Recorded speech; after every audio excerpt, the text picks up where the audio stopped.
বাড়িটা দিয়েছিলাম, ওইটা বাড়িটা বেইমানি করছে। কে বেইমানি করছে?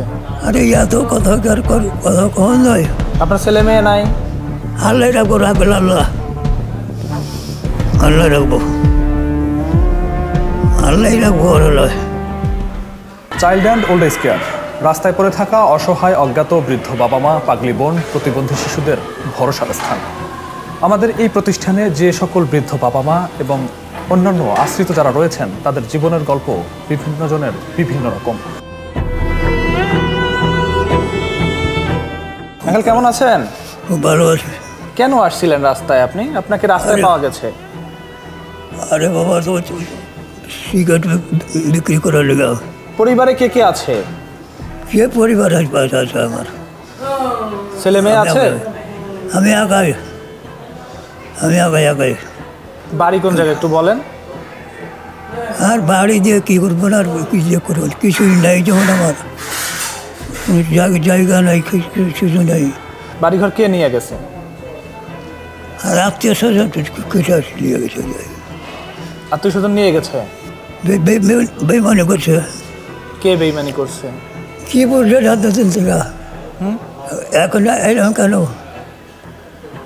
এখানে এসছি, ছেলেগুলো রেখে গেছে। কেন কেন রেখে গেছে?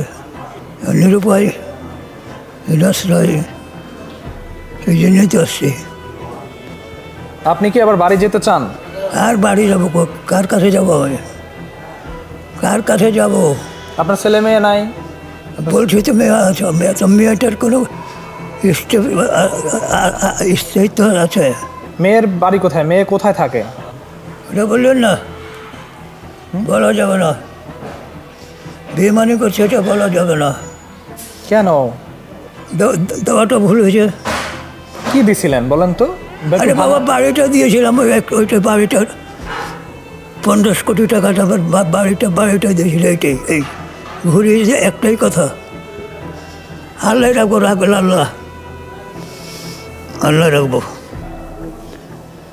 আল্লাহ রাখবো। আল্লাহ, আল্লাহ আসছে। তিনি মানসিকভাবে এতটাই বিপর্যস্ত অবস্থায় রয়েছেন, পারিবারিকভাবে সে অনেকটাই আঘাতপ্রাপ্ত। আমরা যতটুকু জানতে পেরেছি, বৃদ্ধ বাবার ছিল একটি সাজানো গোছানো সংসার বা তার একটা বাড়ি ছিল, যে বাড়িটি তিনি কাউকে লিখে দিয়েছেন। যতটুকু বুঝতে পারছি, খুব কাছের মানুষরা তার সাথে আসলে বিশ্বাসঘাতকতা করেছে। তিনি বলতে চাচ্ছেন না, মানসিকভাবে এতটাই আঘাত পেয়েছেন, তিনি সবাই যে জানুক বিষয়টা, এটাও তিনি চাচ্ছেন না।